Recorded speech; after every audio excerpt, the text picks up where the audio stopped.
It's really so great to see you all, even if you're in little tiny thumbnail boxes. Any opportunity to get together is really a blessing.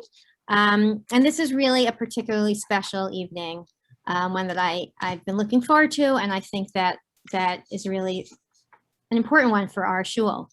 The idea for this panel emerged from the work of our event committee, which was created a few years ago to promote education and engagement in the community beyond the HIWP.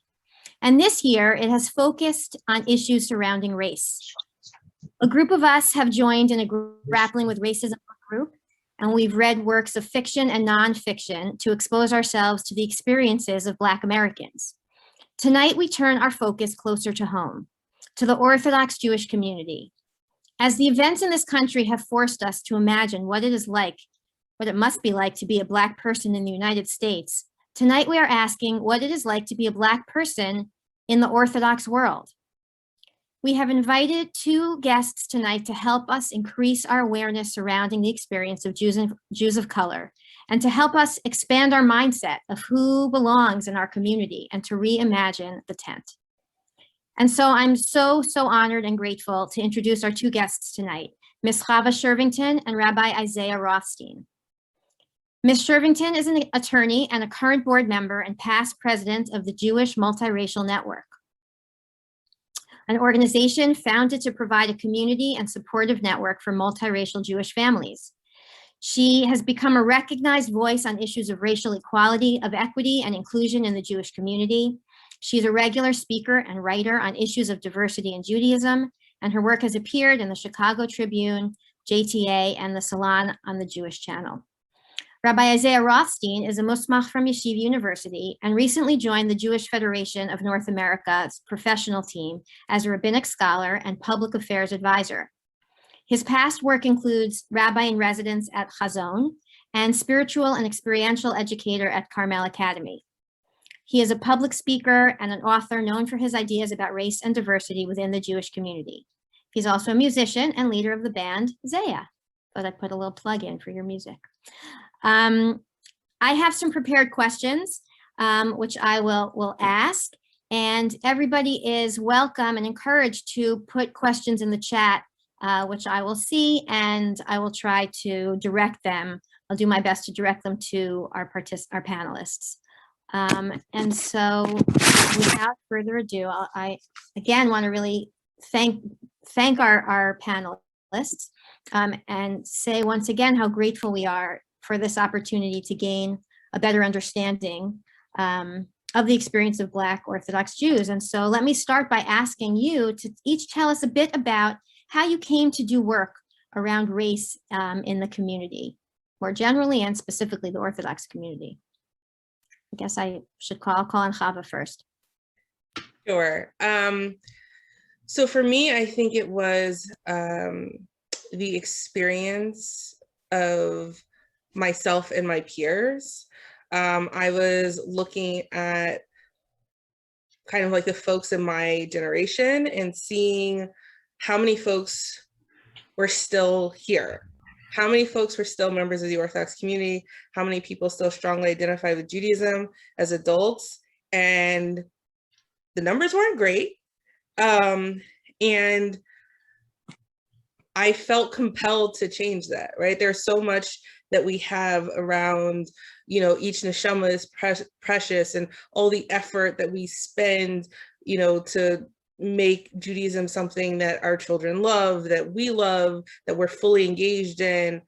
And I was seeing that being Judaism, and particularly being frum, often be a traumatic experience for other people who share my identity. Even in my own family, my sister went through a lot of very specific moments. She moved to a new community, where it was different than, where we were before. And she had a lot of incredibly racist experiences. And I saw what it did to her avodas Hashem, what it did for her, feelings of Ahavas Yisrael, and engaging with more and more of my friends. And we're starting to have kids. And how many of them are pulling their kids out of day schools? And I said, this isn't something that I want to see continue. We have to change as a community. We have, and really that work, it's not necessarily animus, it's lack of education, it's lack of relationship. And what can I do kind of like in my Dalit Amos to make a change? And so that kind of got me started in building supportive spaces where people could get chizuk from each other. And I started an organization this summer for Black Orthodox Jews, and kind of to help have this conversation in the Orthodox community called Kamocha. And really, what could I do? How could I bring, you know, a little of my personality of just kind of assertiveness and stubbornness to this work in a way that helped create a better community for future generations. And so that's kind of really what brought me to this. And kind of giving people information that they needed in order to do better.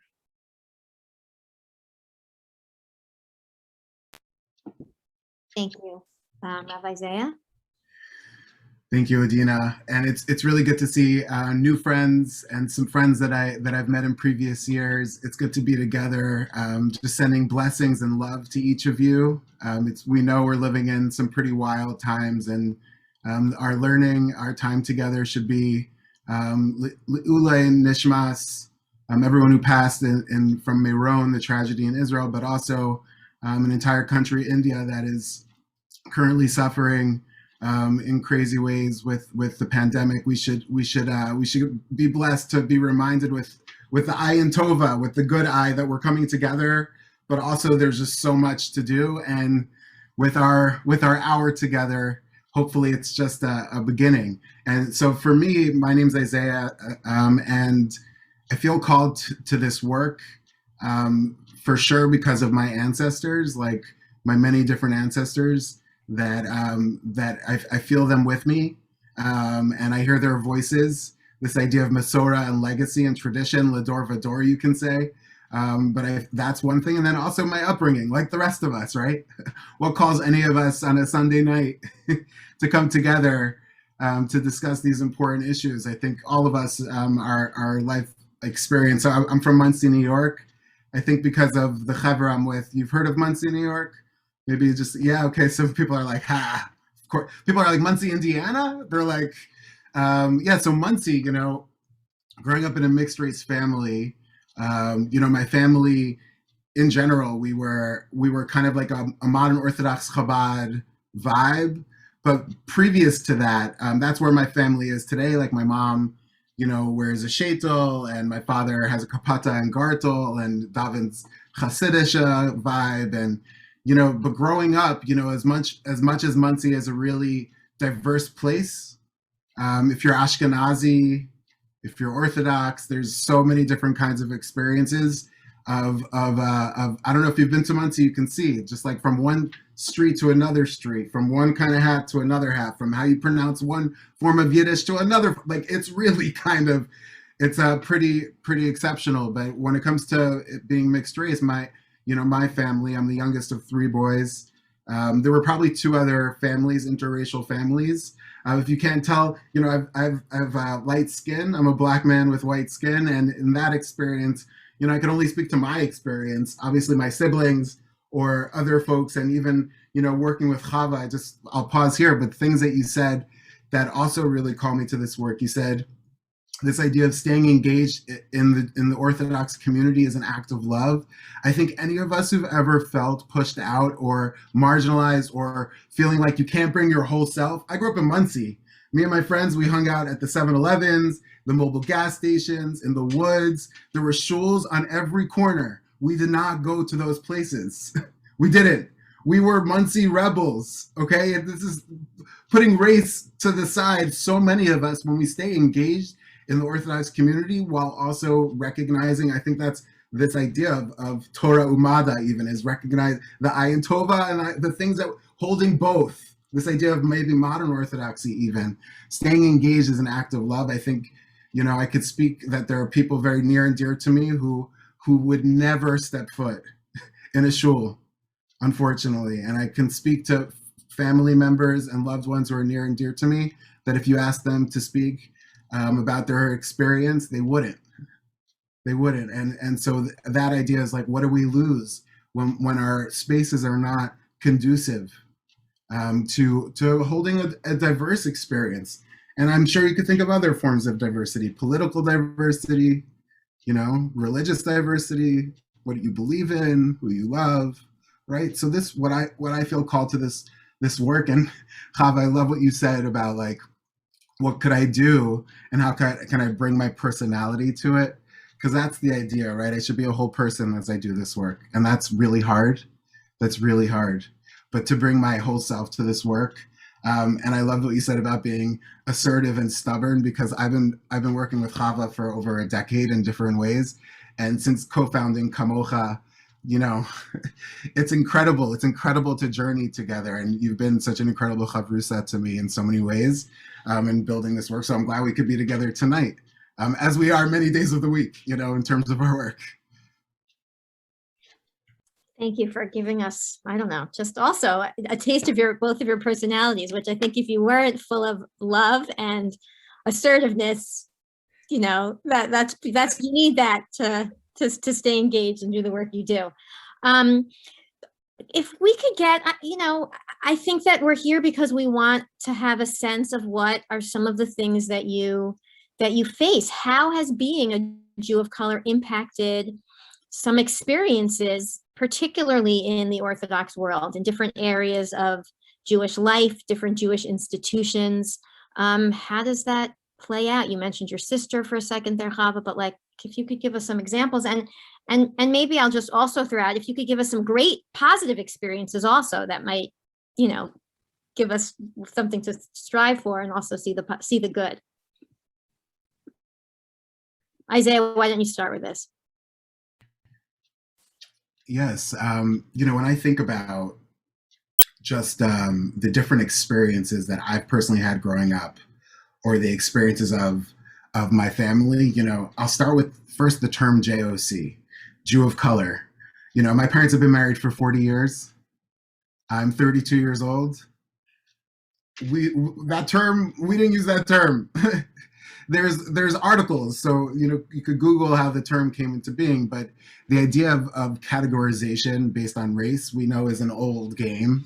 It's been going on for like 500 years or something. And ultimately the Jewish people, like, we know that frameworks around race were in over 70 countries worldwide. We are multicultural, multi-ethnic, multiracial. So the term Jew of color, like, I just want us to like even pause with that term. That's just my personal opinion. There are other people who are very comfortable and feel alive with it, but I just want to call it out, right? I don't call you, like, I mean, I don't think you would want me to call you white Jewish person every time I refer to you. And by the way, I wouldn't even call you that. I kind of tend to lean on European American Jewish when and then it's up to you, because it's complex. And so the other thing I'll just say is on a note of progress, I'll start with the Ayin Tova, and then I'll just speak to one or two issues. But if you think in the broader context of America, it was the Clinton administration that proved for the first time that race doesn't exist, that it's just human construct, right? Even 50, 60 years ago, there were still people who were saying that people of color, and specifically Black people, African American people in America, are subhuman. People were saying that 50 years ago, believing that. It was just in the year 2000 around when race was debunked. But we know that racism is real. That's the difference. Race is not real, but racism is real. And that's, I think, just one thing, another idea that I want us to hold, you know. And then in terms of like experiences that my family has had, like as a person who has lighter skin, being the undercover brother, as I sometimes would say, or like the white sheep of my family, you know? Like I am walking with my different siblings, or with my mother, or with my father, when we were in shul, when we were in a supermarket, when we were in a restaurant, when we were in schools, when we were in camps, the whole thing. Completely different world. I saw that every single day of my life. And so in terms of, you know, a few things that I would say that people have said to me, one is like, oh, you're not Jewish because your mom is Black. That's one thing I've heard people say to me.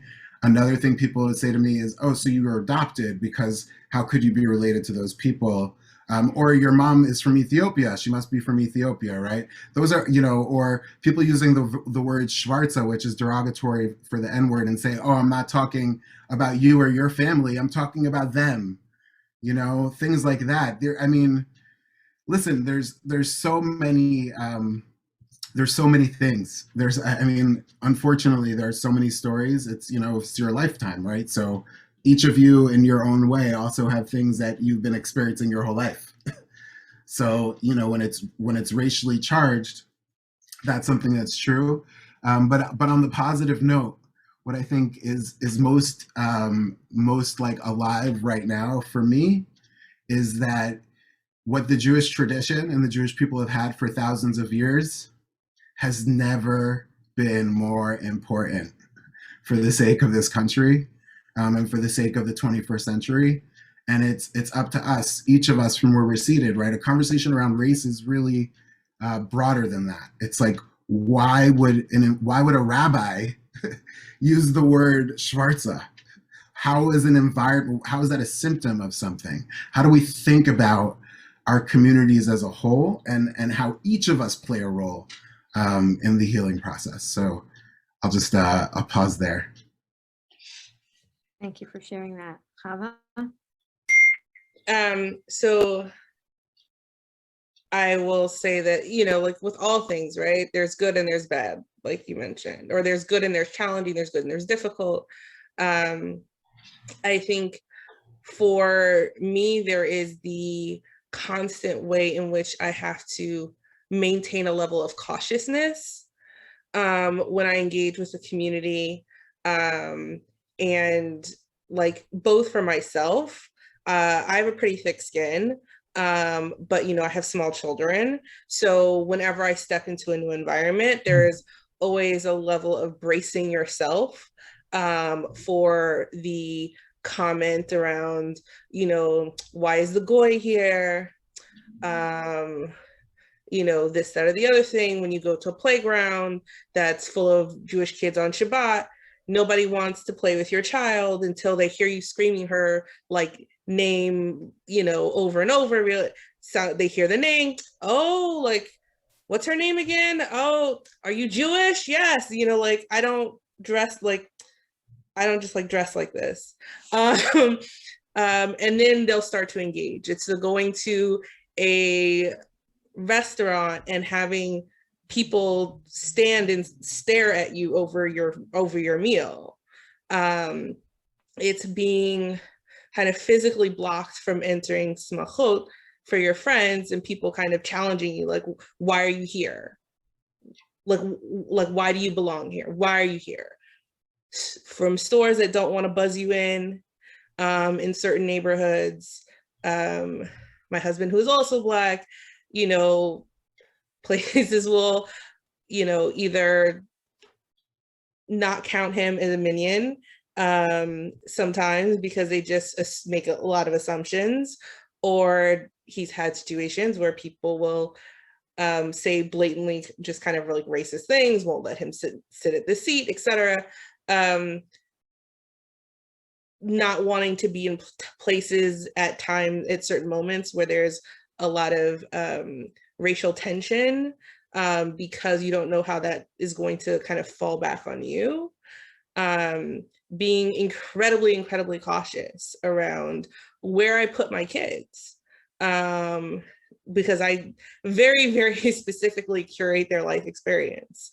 And even that doesn't come without issues. From like the time I would go, and it's like, you think of like your parents and how they try to maintain this level of innocence, but also kind of like that moment when your child's innocence is broken and how that is kind of heartbreaking for you as a parent. But, that is not to say that I'm not like fully integrated at the Beit Knesset that I daven at. The reason we daven there is we moved to LA. I was going around, we were going to different places, and we walked in the door. Nobody said anything. And they looked at my kids. They have a kids program. They walked up to me. They said, you know, hi, how old are your kids? Would they like to participate? And quickly swoop them into a game just like they would any other kid who came to Shul. Beautiful, right? Like that's kind of literally what I'm looking for. It's a school where a kid made an offhand comment to my daughter who is 6, right? Or who was 6 at the time, and dealt with immediately. You know, they created conversations that didn't necessarily create a massive production around race and in a way that would have made her feel uncomfortable, but became cognizant of like they have to have conversations around difference in their classroom, and were willing to do that because of how she was experiencing the classroom. And I think that it's those things, it's those moments, it's when you walk into a space and people are just automatically like, Shabbat Shalom, you know, like you're walking, perfect. That's all I'm asking for. It's not a parade, it's not, you know, I mean, there's levels, but like, I think that that's what we're kind of, to me, that's what I consider like a really successful engagement, is when I've walked into a show, I am a frum person, I daven like a frum person, I act like a frum person, I speak like a frum person, and I get treated like a frum person. And that I think is when our community is doing that, and they're doing it in a way that acknowledges the difference of experience that people have in the community, then that's kind of the positive. Let me ask a follow-up question.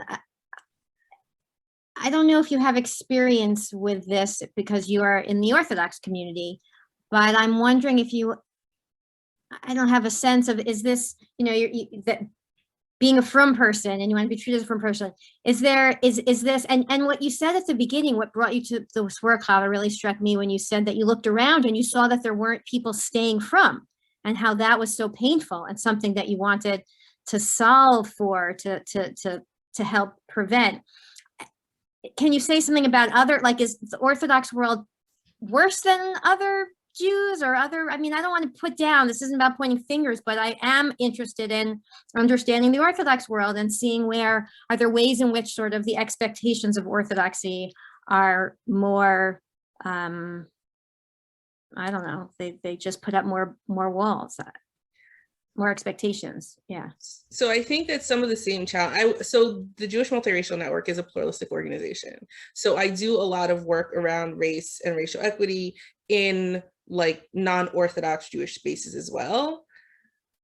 The reality is, in a lot of non-Orthodox synagogues, they are walking up to, you know, Black Jews, handing them babies, assuming that they're there to, you know, do childcare, or you know, trying to hand them plates because they're part of the janitorial staff.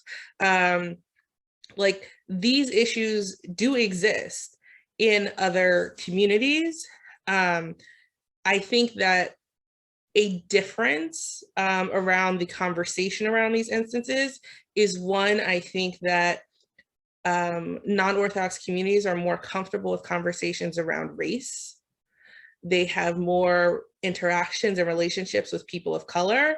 So a lot of the dialogue is around how to translate the racial experiences and the racial analysis and whatever they bring to other parts of their life into the way they operate with a Jewish space and who they expect to be in the room, right? A lot of this is around, who do you expect to be in the room, right? And I think that in some ways, you know, because of more relationships, because of a willingness to kind of have some hard conversations that potentially have kind of political ramifications, some of these conversations can be easier in non-Orthodox spaces, but they're still difficult. They're still challenging.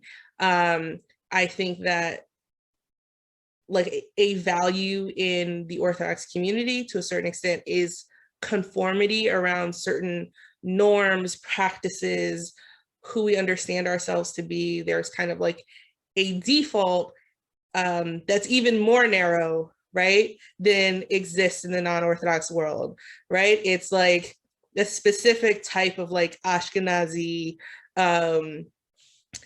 practice that, depending on where we sit, like where our community sits, that is kind of like the space in which we occupy, and the space that's the default. So I will say that yes, these things are happening. I think that there is now a really new willingness to directly confront them, even if it's difficult, even if there's political ramifications. I think that the demographics in the non-Orthodox community are also shifting much more rapidly. So it's a kind of also a much more pressing conversation. Isaiah, did you want to add something to that, or? No, it's just even just this topic itself, round two, what's the role of Orthodoxy specifically in America, or, Orthodox Judaism? And I would just want to make sure that we're thinking about it in American Orthodox Judaism, because when we think about the Jewish people, we've been around the world. We've had many host societies. Baruch Hashem for America, like whoa, but also at the same time, socially, culturally, our biases were within an American frame. What's unique about the Orthodox community, and I think about this a lot, is that Torah, at least a Masorah Judaism, a Shulchan Aruch Judaism of the last few hundred years, postmodern, modern society, enlightenment, all the what Orthodox, whatever you would call it, if you called it Orthodox Judaism even back then, 200 years ago. But I would say that there's always been a host society and a Torah society. There's always been the two primary lenses of how we viewed everything. That's why this Dina de Malchut Dina, this idea that we have laws of the broader society that we keep to, but bottom line, we live within a Torah society. So that's the primary lens in which the Orthodox community organizes. And therefore, I think there's actually a nekuda tova. There's a really strong thing that the Orthodox community brings in discussions around race, because our primary lens is halacha. It's not race. I would argue that the primary lens of America is race. I mean, I know we say one nation under God, but if you look at the history, there's a frame around, there's books. We could suggest some books, on this topic. So anyway, just on the note of culture change, I think, they say that 70% of all social change agents fail. I guess Moshe and some of our archetypes of our leadership succeeded. They were in the 30% in terms of social change, but 70% don't succeed in changing a culture of a community.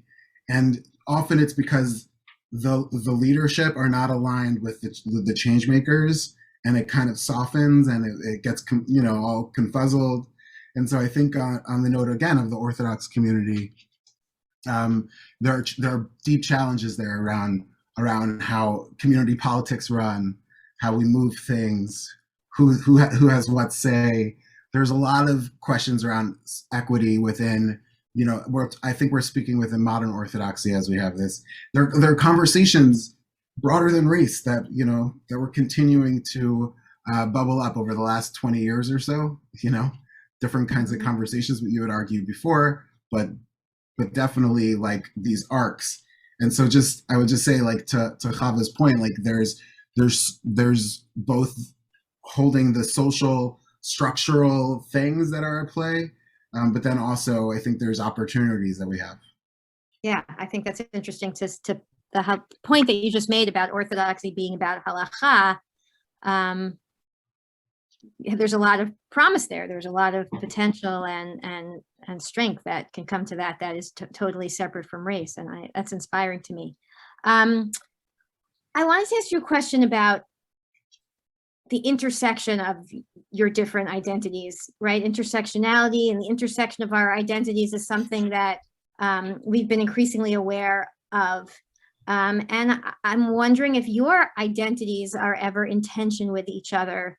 I'm wondering, Chava, as a woman, is your female identity, being a female Black Orthodox woman, different Isaiah as a rabbi, and you called yourself a Black man in a white body, right? That's also part of your identity. It must be very complicated, and I'm grateful for you for sharing, because this feels personal, but I think that if you can speak to some of those tensions or how they complement each other, that would be interesting for us to learn about. So I feel, oh, go ahead then. No. So for me, I think it's less that my identities are not in tension, right? Like, I can't stop being Black and I can't stop being Jewish. Like, those are a whole and part of me. I think the complexity comes in where we assume, both communally as society, that Black is non-Jewish and Jewish is not Black. And so when there are conversations around Black people, like issues that anti-Blackness, issues that specifically impact Black people, when the conversations are had in the Jewish community, they're often had with the presumption or assumption that there are no Black people in the room. I've definitely had to put on, in this conversation and environment that we're having right now, I've definitely had to put in a couple, community WhatsApp groups, FYI, so there are Black Jews on this chat. And so what it's around, in a lot of ways, these are communities who have interaction but not relationship with each other. And how does that manifest? Right? It manifests in people making a lot of assumptions and presumptions in the way in which they talk about racial issues in Jewish community, that often, to me, cues that they don't really know that many Black people. And also, there are ways in which people talk or don't talk about Jews or Judaism that also creates like a fundamental, like an understanding that they have a fundamental lack of relationship with Jews. And I remember in law school, I was the president of the Jewish Law Students Association, which was its own experience, to table that, where people are coming to the table and they're looking at me and they're looking at the table banner and are just like, I don't know. I'm like, you're in the right place. But it's, I often become like a safe space, right, for like my Black law school friends, right, to ask all of their questions about Judaism or Jewishness or Jewish identity, because they never had a safe place to ask those questions, or even a place to ask those questions. I think a lot of times we as a community forget that we're really like 3% of the American population. And there are just really a lot of people who've never met Jews. What's always interesting for me is when like my husband's in the Air Force, my husband, who is also Black, becomes like the only Jew someone has ever met. So like now they're like, my vision of a religious Jew is like some Black guy with a beard. But,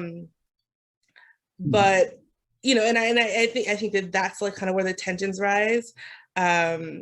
But there's also like so many opportunities in those conversations, right? There's so many opportunities, like this conversation, right, is an opportunity to share light, to gain insight into kind of like the Black experience, Black, to build relationships with Black communities and Black people and kind of understand what our experience is like. That wouldn't happen were not also for my intersectional like identity of also being a from Jew in a lot of ways. And so I think that that's important. How many minds have I been able to change around kind of how the experience of policing is different, when I can say like every single male in my life has been, every single Black male in my life has been accosted by police. My cousin, who is a PhD and has almost been married, 4 kids, is like a leading ecologist, has also almost been killed 3 times by police officers. So like that creates a personal dynamic where people can hear things differently without kind of like the politics and the other, communal dynamics. And they can say, here's someone who I know who's at PTA with me, who is now telling me like, no, some of this stuff is really real. And how can I use that information to shift my own worldview and to learn more? And so that's all I'll say. L'chaim. Yes. Yeah. One thing about like dual identities or like the intersectionality, you know, that word even itself needs to be unpacked, I think. But I think that like going back to Torah for a second, you know, Avram Avinu says, Ger v'toshav anochi imachem. I'm a stranger, I'm a resident, right? Yisrael, ki sarita elokim v'anoshim v'tuchal, because I struggled with the divine and with humanity and the physical, and I was successful. This constant holding multiple things, that's so Jewish. Like that's what it, and to embody those layers, I think is the goal. And so that we don't feel like we have to be cut up into pieces when we go places where I keep this part to myself here, I only say that to my friend here. What would it look like to be fully embodied? Like I think is like what Geula might be a part of, I think, you know, redemption. And so, you know, another thing, Chava, that you shared that I think is a big shift is like race relations is like, you know, really even from the Jewish communal perspective, 20th century is an us them. It's right. It's not a we issue. It's an us them. Right. And this idea that of a shift, I think that's taken place in the last 20 years, the last 5 years, maybe all the more so the last year, all the more so even more, is the idea of race relations in the Jewish community. When I was a kid growing up, Orthodox schools weren't talking about racial justice and racial equity and what that means for. I like Ashrenu, like look at us, thank God, like we're coming together. We're like parsing and unpacking, you know, the mess of like American race and racism and how it impacts the Orthodox community. That wasn't happening when I was growing up. And so like on the note, you know, about my own identities, I think that like my theory of change is to try to stay whole, you know. You know, but with that said, yes, I know when I'm in different rooms, people are seeing me differently. And I know that, you know, I might have a sense of who I am, but like the rest of us, right? Other people also have a sense of who I am. And I mark the fact that I have white skin or less, you know, melanin levels, you know, whatever you might think. And I mark the fact that as a rabbi, as an, you know, Orthodox rabbi in different spaces, you know, but I'm a musician, I'm a social worker, I'm all these other identities. I don't know. I don't like, you know, and then in terms of how I center my racial identity, like it's literally a lifelong journey. I don't know. I'm constantly feeling different things, you know? That's the reality. Yeah. And I think that for me, you know, up until, and like you said, this conversation on race in the Orthodox community is rapidly shifting. It's progressing really quickly. Like 5 years ago, this conversation wasn't happening. Maybe in the last 2 or 3 years, it really started to happen in like a real way. And this year kind of knocked it kind of into another level. But, you know, I always get asked like, you know, but why aren't you just a Jew, right? Like, you know, why aren't you just Jewish? I just see you as Jewish. You're just Jewish. And so it's because when I walk into a space, I'm never just Jewish to anybody, right? Like the Jewish community doesn't allow me to just be Jewish. So how do I figure out a way to be completely comfortable in both my Blackness and my Jewishness in a way that allows me to engage with the community in a way where I don't have to compromise myself. And I think like that's a navigation. It took maturity. You know, I definitely feel like there were times where I kind of say, well, people are going to stare at me anyway. Like, so I'm going to dress in like 1950s clothing and whatever, because if you're going to look at me anyway, then I might as well give you something to look at. You know, and like a part of my own personal maturity and my own personal growth has been, how do I articulate who I am as a Black Jewish woman in a way that feels authentic to me and feels whole to me, but also doesn't feel performative or like I'm compromising myself in order to fit in. And so I think that that answer is going to feel kind of probably different for every person, but that's kind of my process. Thank you for sharing that. It's so personal. I really appreciate that this is a personal sharing here, and that you are gifting us with this insight, and it's very powerful.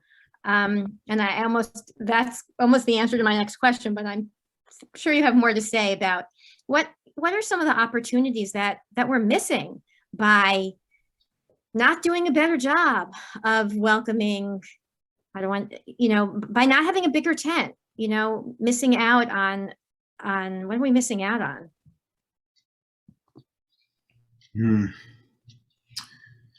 I mean, one thing that comes to mind as we ask this question of reimagining who's in the tent. If you're a fan of Hamilton, a world that's wide enough for both Hamilton and me, or even thinking about the sukkah, right? The sukkah shlomecha, this idea of what Mashiach might look like, where all of us come together under one big sukkah. I think I'll just say one thing, which is the work that I'm doing at Jewish Federations. It's at JFNA, which is the central office to 146 independent federations, our Jewish federations, the broader Jewish community, and the public square, broader society. And I often say that most Jews are in the public square. We're not engaged in Jewish communal life. The Pew Study is about to come out, the latest, you'll just see. So when it comes to conversations around race or other forms of identity, these are conversations also about Jewish engagement, right? And the role, what does it mean then for us to have the capacity, to have the ability to show up in broader American conversations with a Torah lens to influence social change? And also, you could use the term kiruv. I don't know, some of us have a lot of Jewish baggage. I don't know if that's a term you like or not. Kiruv v'chokim, kiruv, krovim, this idea of how we bring people closer, how we shine the light and bring love to people in the public space. I think it's again a conversation around race, but I think we have to go broader, honestly, friends. I think when we think about the generation and the role of the Orthodox community and the needs of the 21st century and how we think about Jewish engagement in the 21st century, it's conversations around equity, which I hope we could define, but again, another round three, just even to talk about that word, but I think that we have to be able to think about the diverse needs of a diverse Jewish community, because that's where we're going. That is our future. We're continuing to become more socially, culturally, racially, ethnically diverse in this American frame. So in that way, that's just something I would say. Yeah, and I would just add to that, like, how much Torah have we lost? How many teachers have we lost? This kind of idea, like each person is a whole world. How many worlds of music and, just chesed, how many people who could have been incredible contributors to our community, who started day school like the bright, shiny-eyed kid who loved Torah and, sang all the songs and was so excited to say Manish Chana and, maybe was even, a wonderful learner who is completely uninvolved in Judaism. And what could that person have achieved in our community? What could that person have brought to our community? How could our community have grown? How could our community have been strengthened? How much could we have, like, how much could we have gained through all of the people who are no longer in this community? And I think that a lot of times it gets turned into kind of like a personal loss, like, oh, Nebuch, they're not involved in the community. No, Nebuch for us, right? Like, how this person could have transformed, maybe this person had the answer to the tuition problem, right? Like, maybe, but we'll never know, right? Maybe this person created like such beautiful new tefillot? What if this person had beautiful songs? Maybe this person would be one of those homes that was open, and like when your kids are in seminary and yeshiva, you know, would have been a wonderful host that kept them connected. Like there are so many things in which we as a community lose, right? It's the lost opportunity, not just for them, but for us, that I think that we really have to think about when we have these conversations. Yeah. So that leads me to the $25,000 question, right? This is a panel's the first step for us, many of us, and as a community, certainly together. What are some next steps that we can do as individuals and as a community to learn about and address issues relating to race and racism? How can we make our community more welcoming and hospitable for anyone who wants to daven with us? You know, what do we do? We invite your kids to groups. I got that one. But that's not small. I really appreciate that. That it's that kind of thing. But I guess, what are some other, I don't know, concrete examples or even big things that we can do as an institution that would send out that message that we're a place that welcomes this kind of diversity, that doesn't want to miss out on those opportunities? I mean, what books do you have in your library? We got nothing now, but yeah. Like what books do you have in your library? What pictures do you have on the wall? Mm-hmm. You know, when it comes to classrooms, I remember when my daughter started nursery school, and my parents were also very like sneaky with this also. You come and there's just like white baby dolls, Mm-hmm. right? By the time I left, they were like, oh, we're gonna do a class gift. And I was like, we're gonna give you baby dolls. And I gave them a rainbow coalition of baby dolls. You know, when we're talking about books you read to the class, like if you read books in your child's class, like what are the books you're reading? If we're teachers, if we're educators, how and when do we discuss people of color? You know, I always say like Black people are like the first time travelers, because we talk about Black people generally in education during like slavery and civil rights and nowhere else. Like it's as if Black people did not exist in like the intervening 150 years or after. And so like, you know, when we talk about people of color, are we only talking about them when we're talking about racism, right?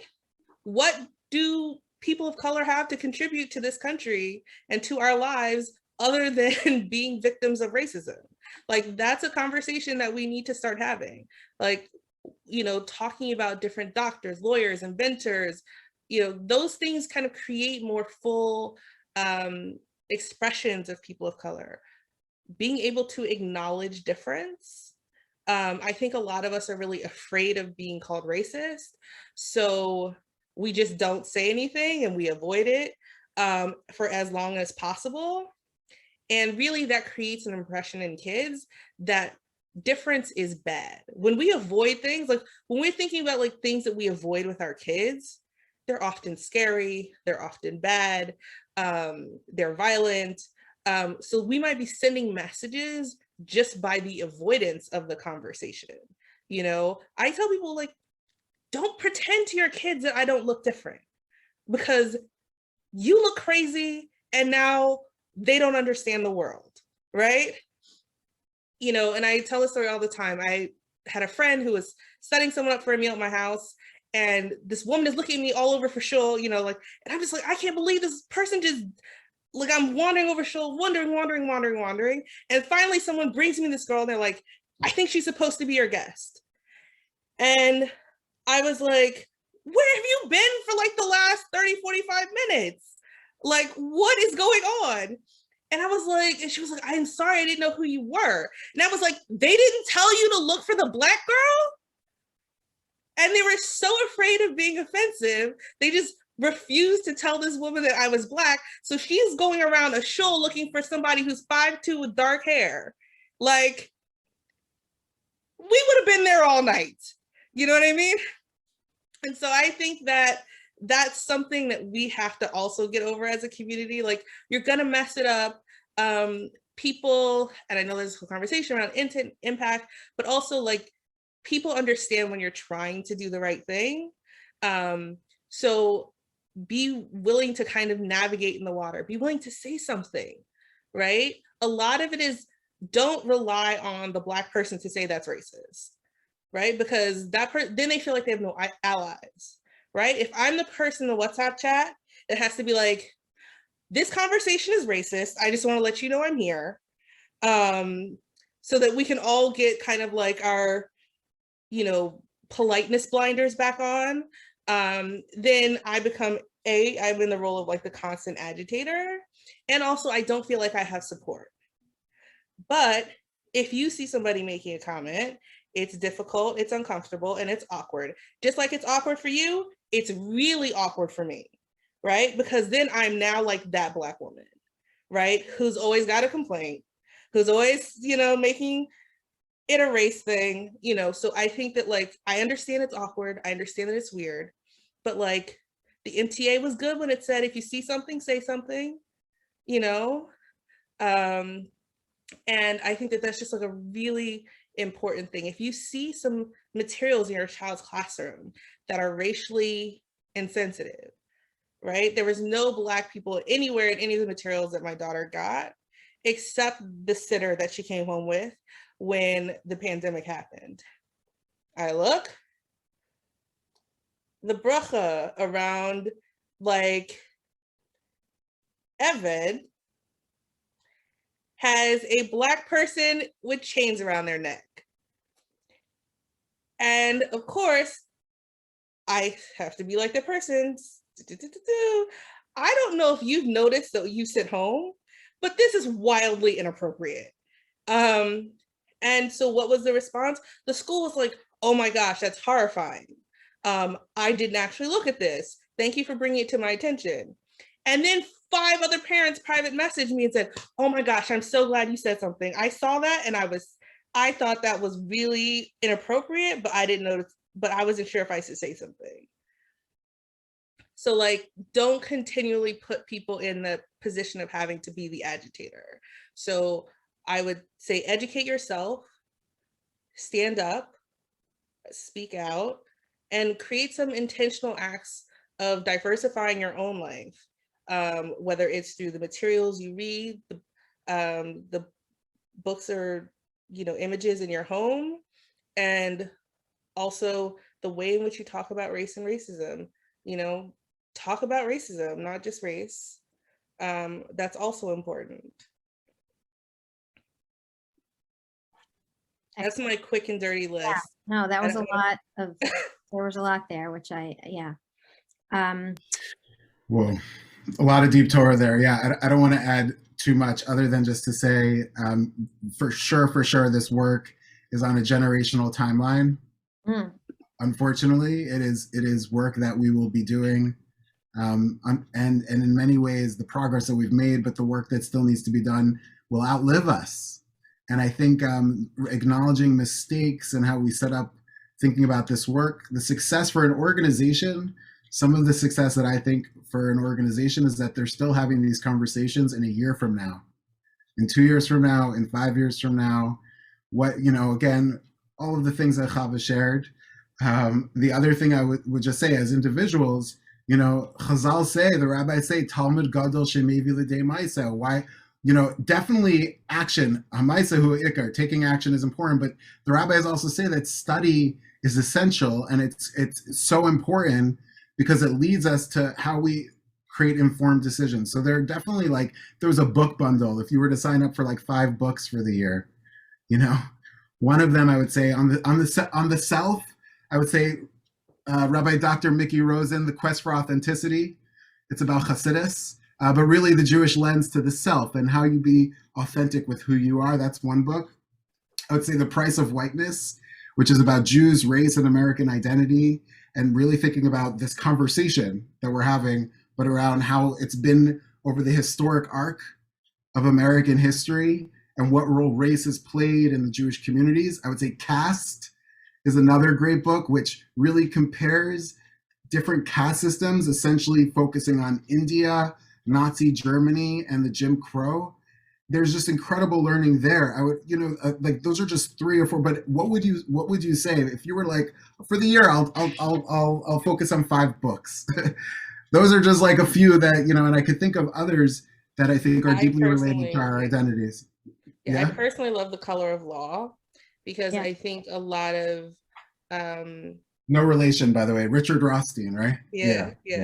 I think a lot of these conversations would be helped by grounding in kind of like the historical way in which the current reality we exist was developed. Right? I think that a lot of us, and this is like not anybody's fault, the educational system, both non-Jewish and Jewish, has a terrible record of teaching around, kind of history of racial development in the United States. But I think that creates huge gaps in how we understand our current realities. And so therefore we'll have people who are really talking at each other without kind of fundamental knowledge, right? And so I think that that's helpful in creating like a level of fundamental knowledge of how systems got to how we got to where we are now. Like, why are we at such a chaotic place right now? Is very well rooted and very well explained in some of Well, that's great. I know that we wanted to get some suggestions, and we'll maybe follow up with you on that, and maybe our Grappling with Racism reading group will grow and continue. And we read the other book by Wilkerson, the Warmth of Other Suns, which those of us who discussed it found it extremely informative, educational, and powerful. I mean, yeah. So let me try to ask some questions that have come in from the audience, although some of them I've already integrated a little bit. One question, I guess it's the flip side of the being welcoming, is, well, I mean, it's wanting to be welcoming, but how can we be mindful, right? We have increased security in our shul because of anti-Semitism, and recognizing that can be threatening to Black Jews, or, how do we be sensitive to that? And I'll just take it. I mean, I want to know if I learned from what you said, is part of it talking about it, naming it, and I'm wondering if that's.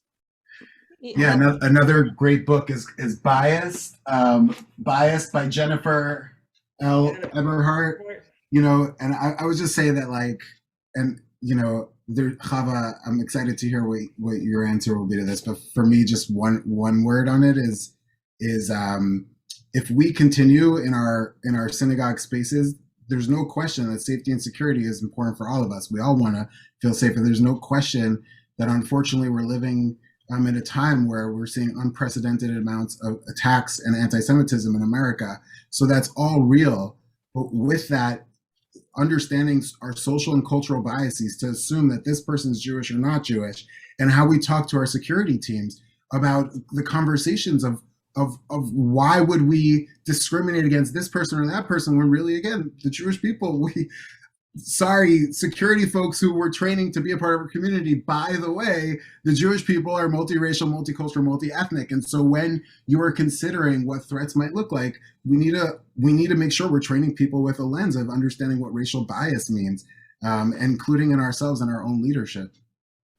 Yeah, and I would definitely piggyback off of that and say, what are the cues that we're giving people to look for, right?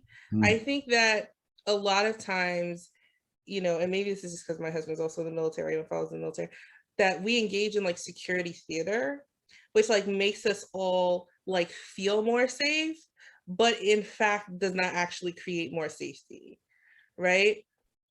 So what is real security? Like, when we hire security guards, one, are we doing that education, right? Are we saying that, the fact that somebody's Black or, Latino or Asian or whatever is not an indicator that they don't belong here, right? What are some actual indicators of someone who might be looking to do harm, right?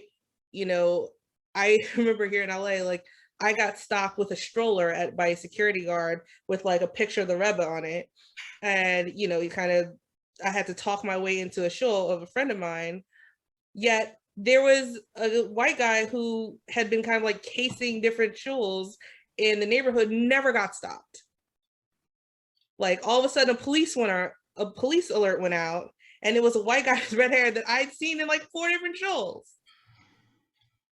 And I think it's like, what, and I think this is kind of like how we have to like reframe the way we think about both who we are, but what actually are we guarding against? What are behaviors, right, that are problematic?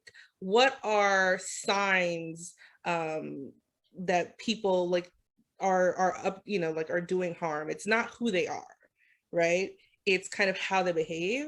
And I think that that's something we need to think more deeply about from like a security perspective. I think, you know, the American mindset, just put a police officer in front and we're safer. I mean, there's also a larger conversation to be had about how effective our police just stop. But, you know, like we all want to be safe, but what is actually making people more or less safe? Because I know the moment something happens, you know, my response is not, oh, I'm so excited that there's additional security at every shul in the neighborhood. It's to my husband, do not go anywhere but our shul. I don't want you saying hi to anybody. I don't want you going to a kiddush. I don't care if so-and-so wanted you to stop by the bar mitzvah. No. Don't go anywhere else. And I think that there is a real kind of like acknowledgement that we have to do around the level of unsafe that creates, and work to kind of think smarter about creating actual security rather than kind of security theater. Thank you.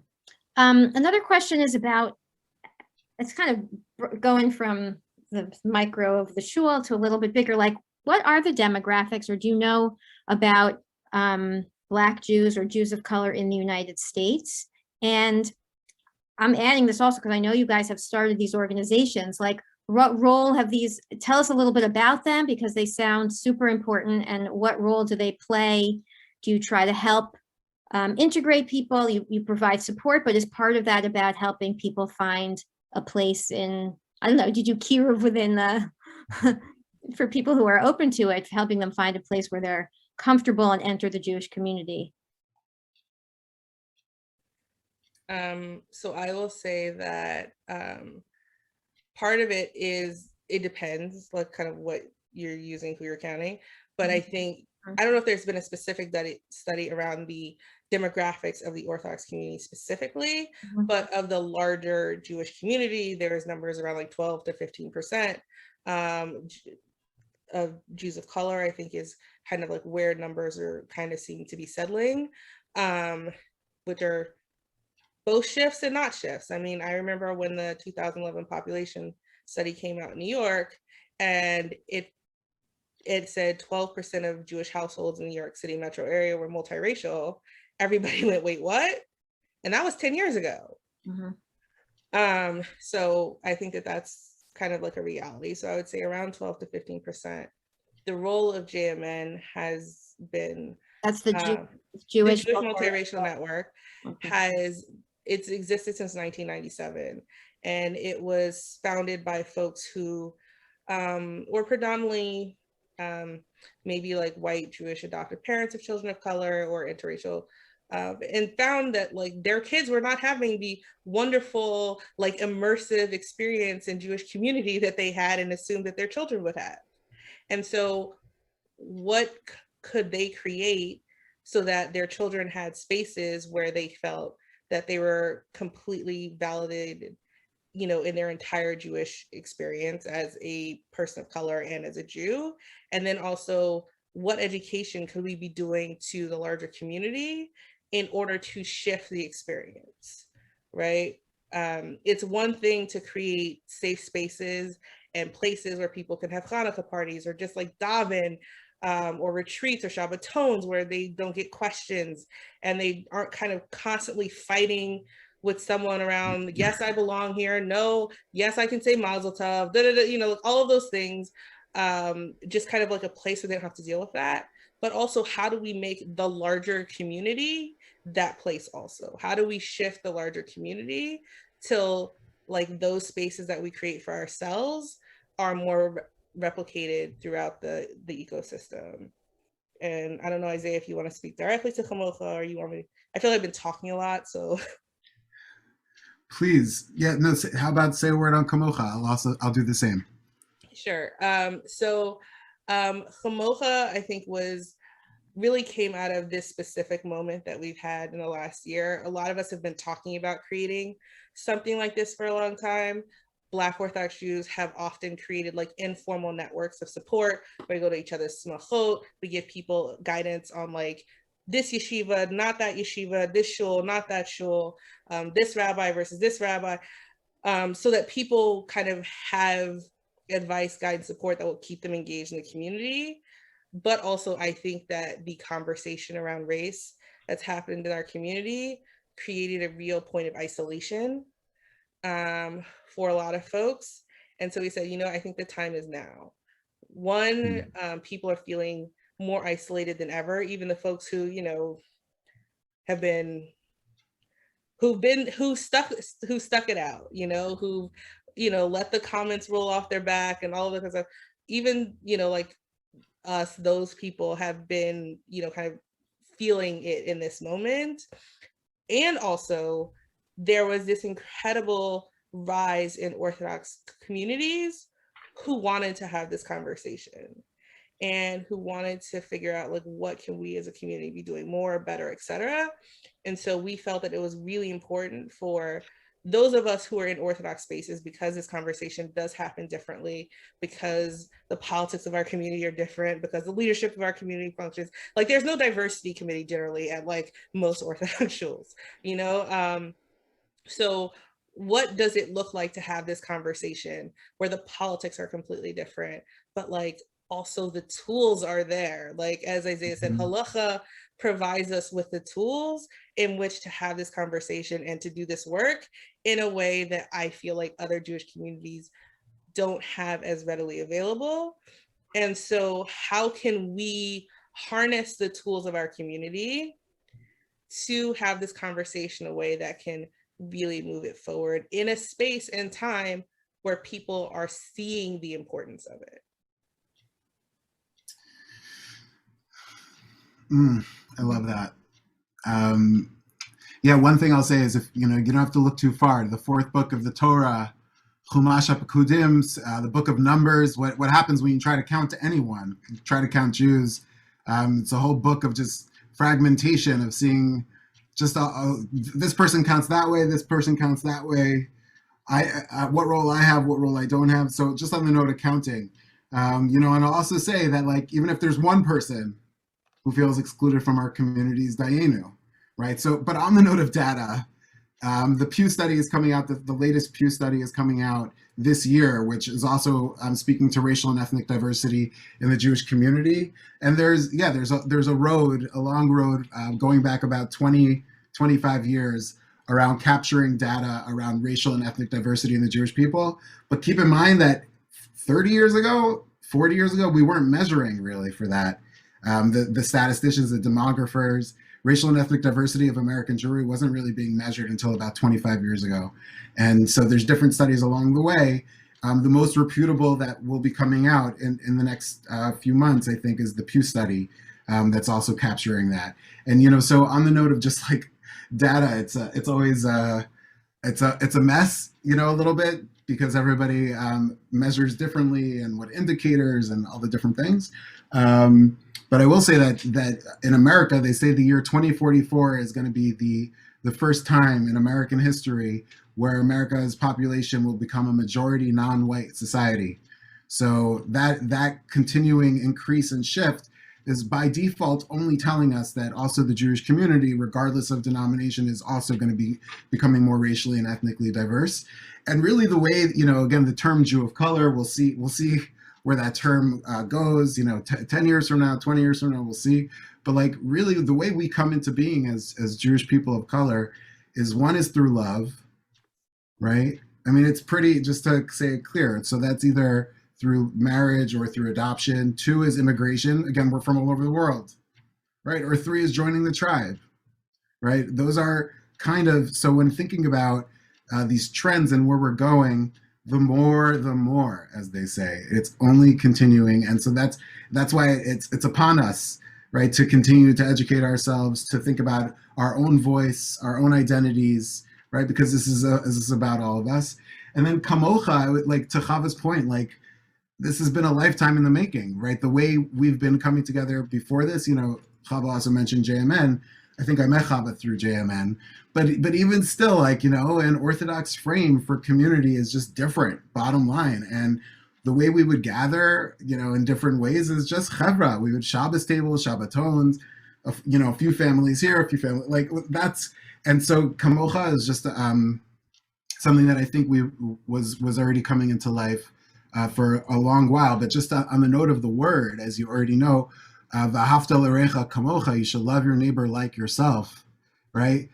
V'ahavta l'recha kamocha, the Kotzker says, kamocha, kamocha, kamocha. He just repeats it over and over and over and over. What do you mean? I'm supposed to love you like I love myself? And he's just confused about how radical of an idea that sounds like, that I'm like you.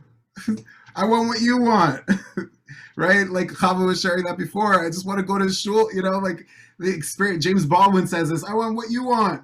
I want to go to the park with my child and not be stopped for any situation. Like, so this idea of kamocha, I think is actually, one of the most radical ideas of, at least in the third book, if not from the Torah, right, is this idea of radical love for humanity.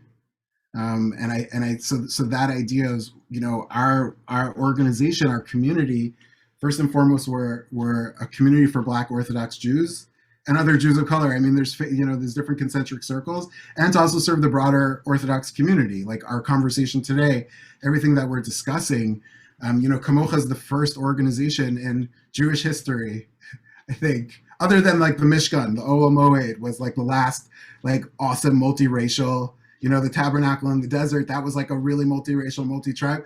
But I think Kamocha, at least in American Jewish history, is the first organization that's specifically thinking and talking to issues of race within the Orthodox community. And we're on a journey. And so we're grateful to be in also in partnership and relationship in conversation with you. And then just the other thing I'll share is in my role in Jewish federations, I lead our JEDI initiatives. JEDI stands for Jewish Equity, Diversity, and Inclusion. And, we think about this work, again, on a generational timeline. And it's just three areas that we're trying to align our communities. Education, it's an important thing, which leads us to engagement, how we collaborate, how we're in partnership, how we connect, right? Education to engagement, which leads to empowerment. I could show up, what I invest in, time, resources, allyship, advocacy, education, engagement, empowerment. And then the long term is equity, inclusivity, and belonging. What does it mean to create a culture of belonging? So that's some of the work that, Chava and I, again, we work on multiple projects in addition to Kamocha. There's also the JEDI Council, which is a council of organizations, Jewish Equity, Diversity, and Inclusion, mission-driven organizations. So we have about 10 organizations, all focused on different equity, diversity, and inclusion issues, different sectors, including JMN is at that table, focusing on race, but we also, again, are focusing on different areas of cultural, social, racial, different identities, and thinking about how we show up for the generation, for our children, for all of us. Thank you so much. I feel like that's a place to end the aspirational bracha of showing up, and I'm grateful. We're grateful for coming here, and we're grateful for these organizations that you're starting, because clearly you're putting your whole selves into those in an effort to for yourselves, but for the Jewish community. It's obvious, and the generational thing is a way for you that I understand you're saying, it's going to not be tomorrow, but that just because it's not tomorrow doesn't mean it can't be sometime soon, or something that we should work for. And so this is our, coming to a close, and I really thank you. And, somebody said in the chat to me, she said, just you coming here, right? Many Orthodox Jews don't have exposure to Black Jews. And so this, in the most simple way, is the most important thing for us to have been able to host and be able to meet you and to understand a whole world, really a whole world of experiences that we are not, that it's our job it's our job. It's not on you. We are grateful that you're allowing us and helping us to do what we need to be doing, which is to be going out and learning about other people's experiences. And I wish you a good week. And Shavuot is coming, so looking forward to that, and peace and wellness for the world and the Jewish people. Thank you so much.